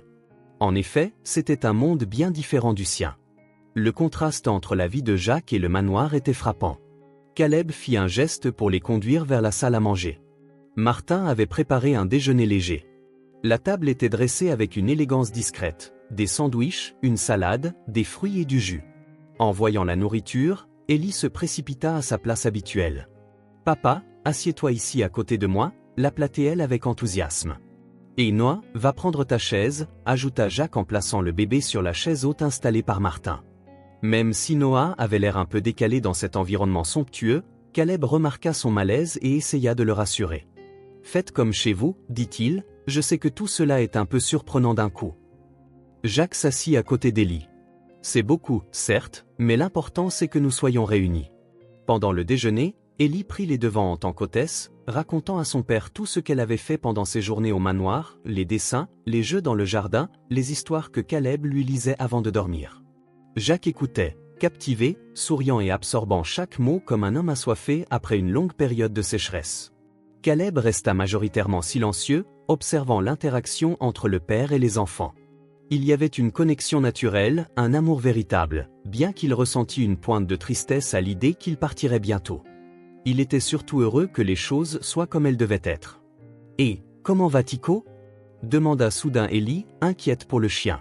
« Il va bien » assura Jacques. Il avait cherché partout pour Tycho. « Maison pour toi, puis-je lui apporter mes dessins pour qu'il les voie » demanda Élie, ce qui fit rire Jacques. « Bien sûr, ma princesse, il va adorer, après le déjeuner. » Après le repas, Élie emmena Jacques voir ses dessins dans la pièce d'amis où elle logeait depuis quelques jours, tandis que Caleb restait dans la salle à manger avec Noah, qui finissait sa purée. Le bébé le regarda de ses yeux qu'il avait tant touché dès la première nuit. « Tu vas me manquer, petit » murmura Caleb en essuyant le visage de Noah avec une serviette. « Bien plus que tu ne le sauras jamais. » Noah sourit, affichant des gencives presque dépourvues de dents, et tendit les bras vers Caleb, qui le prit dans ses bras. Un instant, ils restèrent ainsi, le bébé blotti dans les bras de l'homme qui l'avait recueilli, insensible aux complexités du monde des adultes, aux départs imminents ou au cœur brisé. Jacques revint dans la pièce avec Élie, qui tenait l'un de ses dessins préférés. « Elle veut te montrer la maison qu'elle a dessinée », expliqua Jacques en souriant. Élie brandit fièrement le papier. C'était un dessin simple d'une maison avec un mur bleu vif, un petit chien blanc et 4 bonshommes, une grande figure et 3 plus petites. « Regarde, oncle Caleb, » dit-elle, « c'est notre maison, voilà papa, voilà moi, voilà Noah et voilà Tycho. » Caleb se pencha pour mieux voir. « C'est magnifique, Élie, tu es une artiste très talentueuse. » La fillette sourit, puis renfrogna, comme si quelque chose manquait. Elle attrapa un crayon sur la table et ajouta rapidement une autre figure à côté des autres. « Voilà, » dit-elle, satisfaite, « maintenant, c'est toi aussi. » Caleb sentit un nœud se former dans sa gorge. Pendant ce temps, Jacques regardait sa fille avec une expression complexe mêlant surprise, compréhension et quelque chose d'autre, plus difficile à définir. « Il se fait tard, » dit Caleb en jetant un coup d'œil au ciel dehors, où le soleil commençait à se coucher. « Tu dois être fatigué. Pourquoi ne restes-tu pas ici ce soir ? Je pourrais te ramener demain. » Jacques hésita. « Nous ne voulons plus te déranger. »« Alors, s'il te plaît, papa, » intervint Élie en tirant sur sa manche, « j'ai tant de choses à te montrer, et la chambre est vraiment cool. » Jacques regarda Caleb, qui hocha la tête avec encouragement.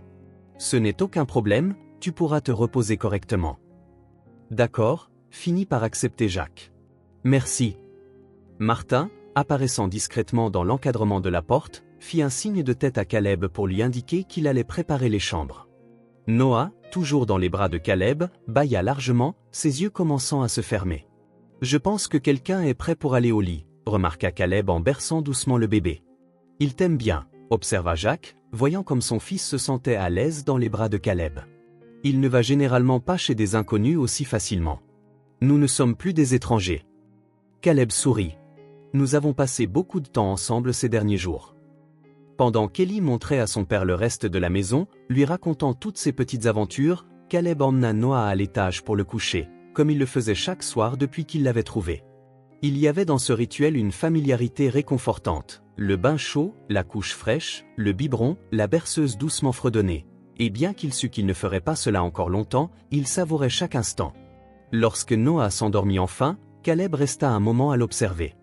Le visage du bébé était serein et innocent, ses petits doigts agrippant la couverture, respirant doucement. Pendant un bref instant, il se permit de ressentir pleinement la tristesse de la séparation à venir, avant de la ranger de nouveau. En descendant, il trouva Jacques seul dans le salon, regardant par la fenêtre le jardin sous les éclairages extérieurs. « Ellie » demanda Caleb. « Elle s'est endormie en me montrant ses livres », répondit Jacques avec un sourire. « Elle est épuisée, la pauvre, tant d'excitation en une seule journée. » Caleb hocha la tête avec compréhension. « Voulez-vous boire quelque chose ? Café, thé ou quelque chose de plus fort ? » « Un café serait bien, » répondit Jacques. « Je n'ai pas bien dormi depuis des jours. » Caleb appela Martin et demanda 2 cafés. Lorsque l'assistant partit, un silence léger s'installa entre eux. Ils avaient beaucoup à discuter, mais aussi la compréhension mutuelle que certaines conversations nécessitaient le bon moment et le bon lieu. « J'aimerais en parler davantage, » dit finalement Caleb, « des enfants, de ce qui s'est passé, de tout, mais peut-être demain, après nous être reposés. » Jacques acquiesça. « Demain, c'est bien. Nous avons beaucoup à discuter. » Il y avait dans le ton de Jacques une certaine gravité, une sérénité réfléchie qui laissait penser qu'il sentait lui aussi qu'il y avait plus dans cette rencontre qu'une simple coïncidence. Caleb se rendit compte que Jacques l'étudiait, comme s'il cherchait sur son visage quelque chose. Le café arriva et ils burent en silence, confortablement. À travers la fenêtre, ils pouvaient voir le jardin sous la lumière de la lune, les ombres des arbres se balançant doucement dans la brise nocturne. « C'est un bel endroit », finit par remarquer Jacques. « Oui, » acquiesça Caleb, mais il n'a jamais paru aussi vivant qu'il l'a été ces derniers jours avec les enfants. Jacques hocha la tête en signe de compréhension. Ils ont cet effet, ils changent tout autour d'eux. Une fois leur café terminé, Jacques jeta un coup d'œil vers l'escalier. « Je pense que je vais aller voir les enfants. »« Je viens avec toi » proposa Caleb. Ensemble, ils montèrent à la chambre où Ellie et Noah dormaient. Ellie s'était assoupie en câlinant l'un des oursons que Caleb avait acheté pour elle. Noah dormait paisiblement dans son berceau, sa respiration douce et régulière. Jacques s'approcha silencieusement et ajusta la couverture d'Ellie, puis vérifia que Noah était bien couvert. Caleb se recula, submergé par un tourbillon d'émotions qu'il ne parvenait pas à nommer. Regarder Jacques avec ses enfants, c'était comme voir les pièces d'un puzzle se mettre en place, et pourtant, il y avait aussi quelque chose de familier dans la scène, quelque chose qui touchait les recoins les plus profonds de sa mémoire. La porte laissée entr'ouverte, ils sortirent.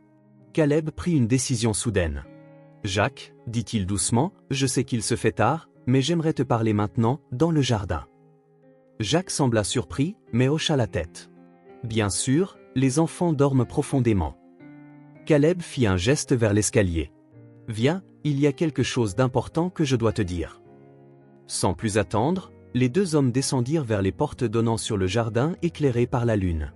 La conversation qui allait changer leur vie à jamais était sur le point de commencer. Le jardin du manoir, la nuit, était un lieu de contraste. Des lumières douces illuminaient les arbres et les massifs de fleurs, créant des ombres dansantes et de tranquilles poches d'obscurité. Une pleine lune, grande et argentée, pendait au-dessus d'eux, témoin silencieux du moment qui se déroulait. Caleb et Jacques se dirigèrent vers un banc de pierre sous le vieux chêne, le même endroit où, quelques jours auparavant, Ellie avait dessiné à la craie pendant que Caleb regardait, ressentant déjà cette étrange connexion inexplicable.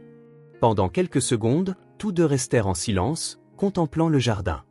La nuit était fraîche mais pas glaciale, et l'arôme des fleurs nocturnes emplissait l'air d'un parfum subtil. « Je ne sais pas si je te l'ai déjà dit, » commença Jacques, rompant enfin le silence, « mais tu as sauvé mes enfants. Je n'oublierai jamais ça. » Caleb hocha la tête, reconnaissant la gratitude dans ces mots simples. N'importe qui aurait fait la même chose. « Non, il ne l'aurait pas fait, » dit Jacques avec conviction. La plupart des gens auraient simplement appelé les services sociaux, pire, ignoré 2 enfants dehors dans la neige. Caleb savait qu'il avait raison. Dans les grandes villes, l'indifférence est souvent un mécanisme de défense. Les gens passent devant ceux qui sont dans le besoin chaque jour, évitant le contact visuel et continuant leur chemin. Il y a quelque chose chez eux, admit Caleb. Quelque chose qui m'a frappé d'une manière que je ne peux pleinement expliquer. Jacques se tourna vers lui, curieux. « Que veux-tu dire » Caleb prit une profonde inspiration.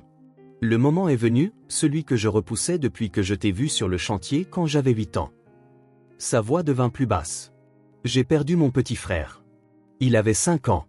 Il a disparu pendant que nous jouions dans notre jardin. Jacques fronça les sourcils, surpris par ce brusque changement de sujet, mais restait alerte. C'était un jour comme les autres, poursuivit Caleb. Nous jouions à cache-cache.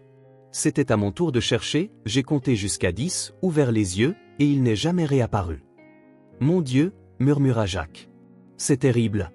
La police a cherché pendant des semaines, mes parents n'ont jamais abandonné. Ils ont engagé des détectives privés pendant des années, mais nous n'avons trouvé aucune piste, pas la moindre trace. C'était comme s'il s'était évaporé. Caleb s'arrêta, revivant ce jour, la panique croissante alors qu'il appelait le nom de son frère dans le jardin, le quartier se mobilisant, les sirènes, les chiens de recherche, les affiches, les interviews à la télévision, puis le silence, la chambre vide, la chaise vide à table, la douleur dans les yeux de ses parents. « Comment s'appelait-il » demanda Jacques, d'un ton étrangement tendu. Caleb le regarda droit dans les yeux. « Lucas ». La réaction de Jacques fut immédiate et physique. Il tressaillit comme choqué, se reculant légèrement sur le banc, ses yeux s'écarquillant et une main se posant sur sa poitrine. « Qu'est-ce qui ne va pas » demanda Caleb, l'observant de près. « Je ne sais pas » dit Jacques, déconcerté. « Je n'arrive pas à me souvenir, mais ce nom, il me secoue comme un écho lointain. » Caleb sentit son cœur battre plus fort. « Jacques, j'ai besoin de te montrer quelque chose. Veux-tu revenir à l'intérieur une minute ?» Jacques hocha la tête, encore visiblement ébranlé. Ensemble, ils retournèrent dans la maison en silence. Caleb le mena dans le bureau, où il ouvrit un tiroir et en sortit un vieil album photo relié en cuir. « Ceci est l'un des rares objets personnels que j'ai pris de la maison de mes parents quand ils sont décédés, expliqua-t-il en posant délicatement l'album sur le bureau. Caleb ouvrit l'album à une page précise. Il y avait une photographie de 2 garçons, l'un d'environ 8 ans, l'autre d'environ 5. Le garçon plus âgé avait les cheveux foncés et un sourire sérieux, tandis que le plus jeune affichait un large sourire, avec une de ses dents de devant manquante. « C'est moi » dit Caleb en pointant du doigt le garçon plus âgé. « Et ce Lucas » compléta Jacques à voix basse. Les mains de Jacques tremblaient en touchant la photo. Quelque chose dans le visage du plus jeune, dans la forme de ses yeux, dans son sourire, éveilla en Jacques une reconnaissance profonde et inexplicable. « Je ne sais pas comment » dit Jacques, la voix tremblante, « mais ça me fait mal à l'intérieur, comme un souvenir que je ne peux atteindre. » Caleb observa la réaction de Jacques, partagée entre espoir et peur. « Dès que j'ai vu Noah dans les bras d'Élie, quelque chose m'a frappé. Il a les mêmes yeux, la même forme de visage que Lucas, et quand je t'ai vu aujourd'hui sur le chantier, c'était comme si je voyais le fantôme de mon frère, devenu grand. » Jacques détourna son regard de la photographie, la confusion gravée sur le visage. « Que veux-tu dire ?»« Je veux dire que je pense que tu es peut-être Lucas, » répondit calmement Caleb. « Mon frère disparu ?» Jacques secoua la tête, incrédule, « Mais je me souviens de mon enfance, je me souviens de mes parents. Tu es en train de me dire que ces souvenirs sont faux ?»« Je ne sais pas, » admit Caleb, « peut-être as-tu été adopté, peut-être que quelqu'un t'a pris ce jour-là et t'a élevé comme le sien. Tu étais très jeune, les souvenirs à 5 ans peuvent être flous. » Jacques regarda à nouveau la photo, comme s'il cherchait des réponses dans les visages souriants de ces 2 garçons. « Il y a un moyen de le savoir, » dit Caleb. « Un test ADN, » répéta Jacques. « Test ADN. En une journée, je peux l'organiser pour demain. » Caleb poursuivit, « C'est rapide, nous saurons en 24 heures. » Finalement, Jacques détacha son regard de la photo et regarda Caleb. « Oui, faisons cela. » Le lendemain s'écoula dans un limbe anxieux. Jacques et les enfants restèrent au manoir. Caleb avait organisé, dès le matin, le prélèvement d'échantillons par l'un des meilleurs laboratoires de la ville, payant tout ce qu'il fallait pour obtenir les résultats au plus vite. Élie sentit que quelque chose d'inhabituel se passait, mais Caleb et Jacques décidèrent de ne pas lui en parler pour l'instant. Ils passèrent la journée à essayer d'agir normalement, emmenant les enfants jouer dans le jardin, cuisinant ensemble le déjeuner, regardant un film dans le mini-théâtre du manoir. Tard, le lendemain après-midi, l'enveloppe arriva. Martin la remit directement à Caleb, qui demanda à Jacques de le rejoindre dans le bureau. Élie, toujours curieuse, suivait son père à distance. Les mains de Caleb tremblaient lorsqu'il ouvrit l'enveloppe. Il lut le rapport, leva rapidement les yeux vers Jacques et hocha simplement la tête, incapable de parler. Jacques prit le document. Il y était rédigé en termes cliniques et précis, indice de probabilité de parenté, 99,9%. Conclusion. Les individus testés partagent une relation de frères biologiques, positifs, ils sont frères. Le papier glissa des mains de Jacques. Pendant un instant, il resta immobile, digérant une vérité qui bouleversait tout ce qu'il croyait savoir de lui-même, puis, comme si un barrage se brisait, il se mit à pleurer.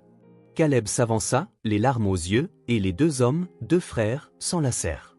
24 ans de séparation, de perte et de vie divergentes s'effondrèrent en cet instant. « Je pensais que je ne te reverrais jamais », dit Caleb, la voix brisée par l'émotion. C'est alors qu'ils remarquèrent Ellie, debout dans l'encadrement de la porte, les yeux grands ouverts. Elle avait tout entendu. « Alors, tu es mon oncle » demanda-t-elle, faisant un pas hésitant dans la pièce. Caleb se détourna de Jacques et regarda sa nièce, sa véritable nièce. « Je le suis », répondit-il, un sourire apparaissant à travers ses larmes. Ellie se jeta dans ses bras et l'embrassa. « Tu es le meilleur oncle du monde », déclara-t-elle avec une certitude enfantine absolue. Jacques observa, encore hébété par la révélation, mais également émerveillé de voir à quel point Ellie acceptait et célébrait la nouvelle. Pour elle, c'était simple. Caleb, qui avait toujours été spécial, faisait maintenant officiellement partie de la famille. Le monde avait plus de sens ainsi. « Comment allons-nous le dire à Noah ?» demanda Ellie en serrant toujours Caleb dans ses bras. « Il est trop petit pour comprendre pour l'instant », répondit Jacques en s'essuyant les larmes. « Mais nous lui raconterons toute l'histoire un jour. » L'histoire de la manière dont nous nous sommes perdus et retrouvés, ajouta Caleb en se tournant vers son frère nouvellement retrouvé. Cette nuit-là, après que les enfants furent endormis, les frères restèrent éveillés tard, essayant de reconstituer le puzzle de leur passé. Tant de questions, tant de vides à combler, mais maintenant ils avaient le temps qu'ils pensaient avoir perdu à jamais, miraculeusement retrouvé, et d'une certaine manière, le cercle était complet. Les semaines qui suivirent la découverte furent une période de transition. Jacques avait des affaires à régler, à annoncer sur le chantier qu'il partait, à emballer les quelques effets sentimentaux qu'il possédait, à récupérer Tico, le petit chien blanc qui aboyait joyeusement en retrouvant Ellie et Noah. Caleb voulait que le déménagement se fasse dans les meilleures conditions, alors il s'investit dans tout, il engagea des déménageurs pour les affaires de Jacques, aménagea une chambre spéciale pour les enfants, avec des murs qu'Ellie pourrait peindre, et même réserva un espace dans le jardin pour Tico. Le jour où ils emménagèrent officiellement, la maison vibrait d'une nouvelle énergie. Ce n'était plus le manoir silencieux et immaculé qu'il avait été, il y avait désormais du bruit, du mouvement, de la vie. « Tu es sûr que nous ne serons pas dans le chemin ?» demanda Jacques pour la énième fois en portant une boîte de jouets de Noah à l'intérieur. « Absolument, c'est sûr », insista Caleb en prenant la boîte. Cet endroit a toujours été trop grand pour une seule personne, et maintenant, tout devient enfin logique. Ellie courait dans les couloirs, explorant chaque recoin avec Tico à ses talons. Le chiot, d'abord intimidé par la taille de la maison, réalisa bientôt qu'il avait beaucoup plus de place pour courir. Pendant ce temps, Noah rampait rapidement derrière eux, déterminé à ne pas être laissé pour compte. Martin observait tout cela avec un mélange de surprise et d'approbation. En toutes ces années de service pour Caleb, il n'avait jamais vu son employeur aussi heureux. Il y avait une légèreté dans ses mouvements, une douceur dans ses traits qui n'était pas là auparavant. Martin, appela Caleb en remarquant son assistant près de la porte. Nous aurons probablement besoin de plus d'étagères dans la chambre des enfants. Ellie a beaucoup de livres, je m'en occupe immédiatement, monsieur. Martin répondit avec un sourire subtil, peut-être aussi plus de coussins pour le salon? Monsieur Jacques en a parlé, il aime regarder des films avec les enfants le soir. Excellente idée, acquiesça Caleb. Et Martin, oui, monsieur, merci pour tout, dit Martin en partant, conscient que son travail avait désormais une importance plus grande que jamais. Dans les jours qui suivirent, la maison changea encore davantage. La cuisine, que Caleb utilisait rarement autrefois, devint le cœur du manoir. Jacques, qui avait appris à cuisiner par nécessité après le décès de sa femme, se mit à cuisiner avec enthousiasme, se réjouissant d'avoir une cuisine bien mieux équipée que la précédente. L'odeur du pain frais, de la sauce tomate et des gâteaux sortant du four remplissait les couloirs. Souvent, Caleb se tenait simplement dans l'encadrement de la porte, regardant Jacques montrer à Ellie comment casser des œufs ou façonner de la pâte à biscuits, pendant que Noah observait depuis sa chaise haute. Les jouets des enfants commencèrent à apparaître dans les endroits les plus inattendus, une petite voiture sous la table à manger, une poupée oubliée sur la chaise de bureau de Caleb, des blocs de construction colorés ici et là. Étonnamment, rien de tout cela ne le dérangeait le moins du monde. Un matin, environ un mois après le déménagement, Caleb descendait quand il entendit une petite voix. Noah avait récemment commencé à parler, des petits mots encore imparfaits mais qui illuminaient la maison de joie. La voix persistait, déterminée et curieuse. Caleb suivit le son jusqu'au salon. Noah se tenait là, accroché au canapé, les bras tendus dès qu'il aperçut Caleb. « Tonton! Tonton !» parvint-il finalement, son visage rayonnant de triomphe. Caleb s'immobilisa. C'était la première fois que Noah l'appelait ainsi, reconnaissant, à sa manière de bébé, le lien qui les unissait. Il sentit une boule se former dans sa gorge et dut retenir ses larmes. « C'est bien, champion », dit-il en soulevant son neveu dans ses bras. « Tonton, je suis ton tonton. » Noah applaudissait, ravi, puis pointa la bibliothèque. « Un livre ? Tu veux que tonton te lise une histoire ?» demanda-t-il.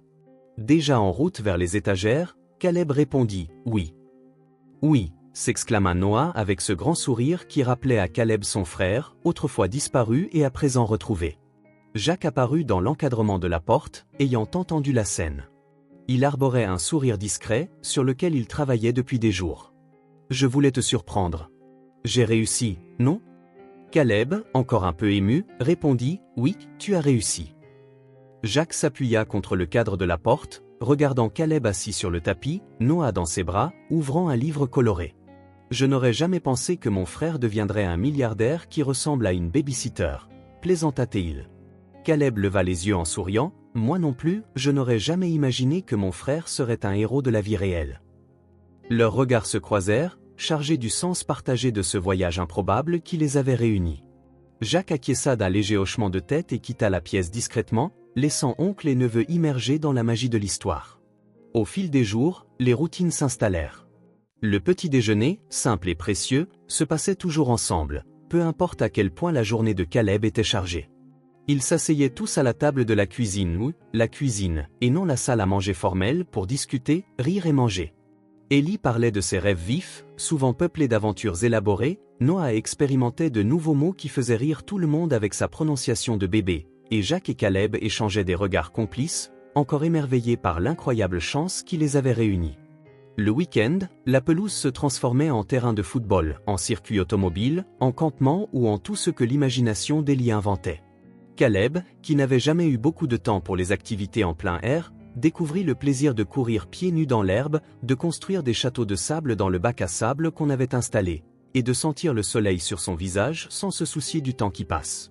Il y eut aussi des moments plus calmes, tout aussi précieux, des après-midi du dimanche où ils se retrouvaient tous sur le canapé du salon pour regarder un film pour enfants choisi par Élie, ou des soirées passées à lire ensemble dans la bibliothèque, chacun avec son livre, profitant simplement de la compagnie des autres en silence. Le matin, quand Caleb trouvait Jacques sur le balcon, une tasse de café à la main, regardant le lever du soleil et échangeant des anecdotes sur leur vie séparée. C'est lors d'un de ces matins que nous avons enfin parlé de notre enfance, du bref moment que nous avions partagé et de celle que nous avions vécue séparément. Te souviens-tu de quelque chose ? De ce qui était avant, je veux dire. Jacques fronça les sourcils, concentré, depuis que le test ADN avait fait remonter des fragments de souvenirs, des éclats disjoints plutôt que des réminiscences continues. Je me souviens d'un chien, dit-il finalement, un gros chien brun qui léchait mon visage et me faisait rire. Max, ajouta Caleb avec un sourire nostalgique, c'était un labrador. Il t'adorait, te suivait partout, et je me souviens aussi de quelqu'un qui me poussait sur une balançoire. C'était toi ? Caleb hocha la tête, l'émotion serrant sa gorge. Oui, dans le jardin de nos parents, tu demandais toujours à aller plus haut. Jacques sourit en regardant au loin. C'est drôle, moi aussi je faisais pareil avec Élie, chaque dimanche au parc, elle voulait que je la pousse toujours plus haut sur la balançoire. Certaines choses sont dans notre sang, je suppose. Caleb acquiesça. Oui. Pendant un moment, ils restèrent en silence, tous deux méditant sur le poids de ces connexions retrouvées. Comment étaient tes parents adoptifs ? Demanda enfin Caleb. Ceux qui t'ont élevé ? Jacques hésita un instant. Ils étaient bien, dit-il simplement, pas parfaits, mais ils m'aimaient, m'ont appris à travailler dur et à être honnête. Nous n'avions jamais beaucoup, mais nous ne manquions jamais de l'essentiel. Pensez-vous qu'ils savaient que tu avais été enlevé ? C'était une question difficile que tous deux avaient évitée. Si tu n'avais pas été légalement adopté, quelqu'un aurait commis un crime, quelqu'un que tu appellerais maman ou papa, je ne sais pas, admit Jacques. Mon père, l'homme qui m'a élevé, est mort quand j'avais 15 ans dans un accident sur le chantier, et ma mère est décédée quelques années plus tard d'un cancer. Rien de ce qu'ils ont fait n'a laissé supposer quoi que ce soit de suspect. Ils m'ont traité comme un enfant chéri et unique. Peut-être que nous ne saurons jamais. Caleb dit, incertain de savoir si cela était réconfortant ou frustrant.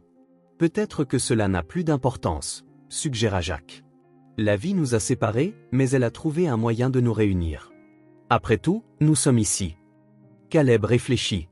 Les années perdues, oui, mais aussi le miracle improbable d'être désormais côte à côte, avec Ellie et Noah faisant partie de ma vie, dans un manoir qui est devenu une maison. Maintenant, nous avons tout ce qui compte, dit-il enfin. Jacques leva sa tasse en un toast silencieux. Caleb, fit-il de même, et, pour un instant, le douloureux passé sembla moins significatif face au présent. Cet après-midi-là, en regardant Jacques jouer avec les enfants dans la cour, Caleb ressentit pour la première fois depuis de nombreuses années une certitude. Peut-être, depuis le jour où Lucas avait disparu, se sentait-il entièrement présent et entier.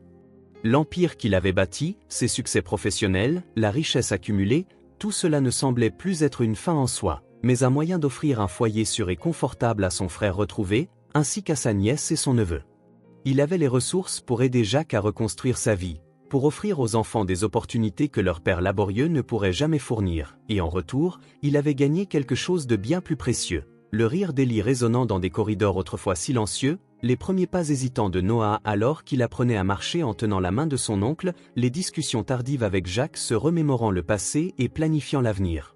De petits moments qui, ensemble, formaient une vie pleine. Martin entra discrètement dans le jardin, s'approchant de Caleb. « Monsieur, les architectes sont arrivés pour discuter de la rénovation de l'annexe. » Caleb hocha la tête.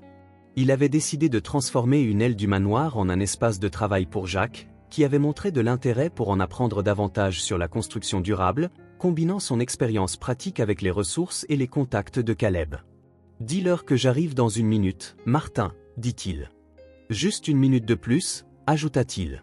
L'assistant se retira et Caleb revint son regard vers la scène devant lui. Ellie essayait désormais d'apprendre à Tycho à donner la patte, tandis que Noah imitait le chien pour amuser Jacques. C'était simple, quotidien, parfait. En souriant, il ressentit une profonde gratitude pour ce destin qui, après tant de détours et de pertes, les avait enfin réunis dans un foyer véritablement vivant. 6 mois s'étaient écoulés depuis que Jacques et les enfants avaient emménagé dans le manoir.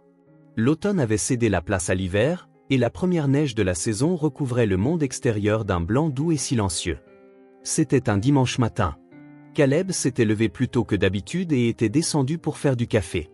Au cours des derniers mois, il avait appris à préparer une bonne tasse pas aussi bonne que celle de Jacques, mais acceptable. Pendant que le reste de la maison dormait, il savourait ces moments de calme, si différents de la solitude qu'il avait connue autrefois, debout dans la cuisine, regardant la neige à travers la fenêtre, une tasse fumante à la main. Il réfléchissait à tout ce qui avait changé en un an. L'hiver précédent, il avait été seul, perdu dans le vide d'une vie faite de succès matériels mais dépourvu de véritables liens. Désormais, sa maison était un foyer, parfois bruyant et chaotique, mais merveilleusement vivant. Le jardin, autrefois soigneusement entretenu, arborait maintenant une balançoire colorée et un bac à sable. Le bureau, qui avait été son sanctuaire privé, était désormais couvert des dessins d'Ellie. Même sa voiture de luxe avait été équipée de sièges pour enfants, et il n'échangerait cela pour rien au monde. Oncle Caleb interrompit une petite voix ses pensées. Il se tourna et vit Ellie dans l'encadrement de la porte de la cuisine, toujours en pyjama, les cheveux en bataille après le sommeil. Elle tenait quelque chose dans ses mains, un morceau de papier coloré. « Bonjour, ma chérie », la salua-t-il. « Tu es debout tôt. »« J'ai eu une idée », répondit-elle en entrant dans la cuisine. « Et je n'ai pas pu attendre pour la finir. » Elle s'approcha, serrant le papier contre sa poitrine comme s'il s'agissait d'un trésor précieux. « Je l'ai fait pour nous, » dit-elle enfin en tendant le dessin à Caleb. Posant sa tasse sur le comptoir, il prit le papier avec soin. C'était un dessin vif réalisé au feutre sur une grande feuille. Les compétences en dessin d'Ellie s'étaient grandement améliorées ces derniers mois, les cours d'art que Caleb avait organisés portaient leurs fruits. Sur le papier, 4 figures se tenaient par la main en cercle. Malgré le style enfantin, chacune était facilement reconnaissable. Jacques, grand et fort, aux cheveux foncés. Caleb, un peu plus court et apparemment en costume. Ellie, dans sa robe à fleurs préférée. Et Noah, petit et potelé, avec un large sourire. Tycho était également présent, une petite tache blanche au pied d'Ellie. Au centre du cercle, Ellie avait dessiné un énorme cœur rouge en haut de la page, et, en grandes lettres colorées, elle avait inscrit « Ma famille heureuse ». Caleb sentit une boule se former dans sa gorge en regardant cette représentation simple mais profonde de ce qu'ils étaient devenus, une famille, sa famille. « C'est magnifique », parvint-il à dire, la voix légèrement tremblante. Ellie, les yeux pétillants de fierté, répondit « Parce que maintenant, nous sommes ensemble. » « Avec un oncle et tout, reprit-elle. « Avec un oncle et tout, répéta-t-il en souriant, malgré l'émotion qui montait en lui. À cet instant, Jacques apparut dans l'encadrement de la porte de la cuisine, portant Noah, le petit garçon qui avait désormais presque 1 an et demi. Il sourit largement en voyant Caleb et tendit les bras. « Oncle !» s'exclama Noah, l'un des rares mots qu'il prononçait parfaitement. « Regarde qui est réveillé !» dit Caleb en remettant le dessin à Jacques et en soulevant Noah dans ses bras. Jacques examina l'œuvre un moment, un sourire doux illuminant son visage. « Chef-d'œuvre, Ellie !» le félicita-t-il. « Je pense qu'il mérite une place spéciale dans la maison. » Sur le frigo, suggéra immédiatement Ellie, le frigo étant devenu sa galerie d'art personnelle recouverte de ses dessins. « Je pensais à quelque chose de plus permanent, » répliqua Jacques, partageant un regard complice avec Caleb. « Peut-être encadré dans le salon ?» Les yeux d'Ellie s'écarquillèrent. « Vraiment, comme un vrai tableau ?»« Exactement, » confirma Caleb. « C'est une pièce importante, après tout, elle montre les personnes les plus importantes de ma vie. » Ellie semblait vibrer d'excitation à cette idée, se précipitant pour embrasser son père, puis son oncle qui tenait toujours Noah. « Pour célébrer ce nouveau chef-d'œuvre, que diriez-vous de pancakes au sirop au chocolat ?» proposa Jacques en souriant face à l'enthousiasme de la fillette. « Avec du sirop au chocolat, s'il te plaît ?» demanda Ellie avec espoir. Jacques promit, « Oui, mais d'abord, asseyons-nous tous dans le salon. Je pense que nous méritons un moment de paresse avant de commencer la journée. » Les 4 se dirigèrent vers le salon, où un feu crépitait dans la cheminée, repoussant le froid insidieux de l'hiver. Ils s'installèrent tous sur le grand canapé, Caleb avec Noah sur ses genoux, Jacques avec son bras autour d'Ellie, et le nouveau dessin soigneusement posé sur la table basse. Pendant un moment, ils se détendirent ensemble, profitant de la chaleur de leur présence mutuelle, écoutant les petits bruits de contentement de Noah jouant avec les boutons de la chemise de Caleb. « Tu sais quoi ?» dit Jacques en rompant le silence confortable. « Je pense que c'est l'hiver le plus chaleureux que j'ai jamais connu. » Caleb jeta un coup d'œil vers la fenêtre où les flocons de neige tombaient plus régulièrement et sourit. « Je ne pourrais être plus d'accord. » Ellie, toujours aussi littérale, fronça les sourcils. « Mais il neige, papa, c'est bien l'hiver. » Jacques la prit dans ses bras en riant. « C'est une chaleur différente, ma princesse, celle qui vient de l'intérieur. » Ellie sembla réfléchir. « Oh, c'est parce que nous nous aimons, finalement. » « Exactement, » dit Jacques en regardant Caleb par-dessus la tête d'Ellie. « Parce que nous nous aimons. » Caleb rencontra le regard de Jacques, ressentant une vague de gratitude pour tout ce qu'ils avaient trouvé l'un dans l'autre, pour cette famille, pour cet instant. Noah, à cet instant, laissa échapper un énorme bâillement et se blottit encore plus dans les bras de Caleb, parfaitement à l'aise dans les bras de son oncle. « Alors, à propos de ces pancakes, » reprit Jacques après un moment en se levant, « notre petit artiste a besoin de manger, n'est-ce pas ?» Ellie sauta du canapé, tout excitée à l'idée du petit déjeuner. « Puis-je aider à préparer la pâte ?»« Bien sûr, » répondit Jacques. « Tu es mon assistante de cuisine officielle. » Alors que Jacques et Ellie se dirigeaient vers la cuisine, Caleb resta assis sur le canapé avec Noah, repensant au chemin qui les avait menés ici en un peu plus d'1 an. Sa vie entière avait été transformée. Il se souvenait de cette nuit où il avait trouvé Ellie et Noah sur le trottoir enneigé.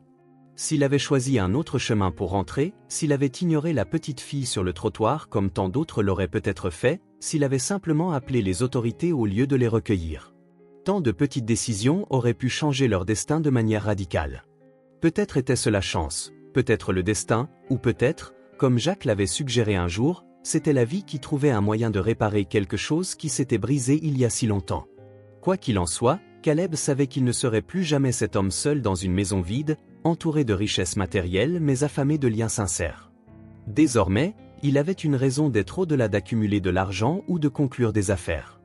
Il avait un frère avec qui partager des souvenirs et en créer de nouveaux, une nièce dont la créativité et l'optimisme illuminaient chaque jour, un neveu dont le sourire lui rappelait que le passé, si douloureux soit-il, ne définissait pas l'avenir.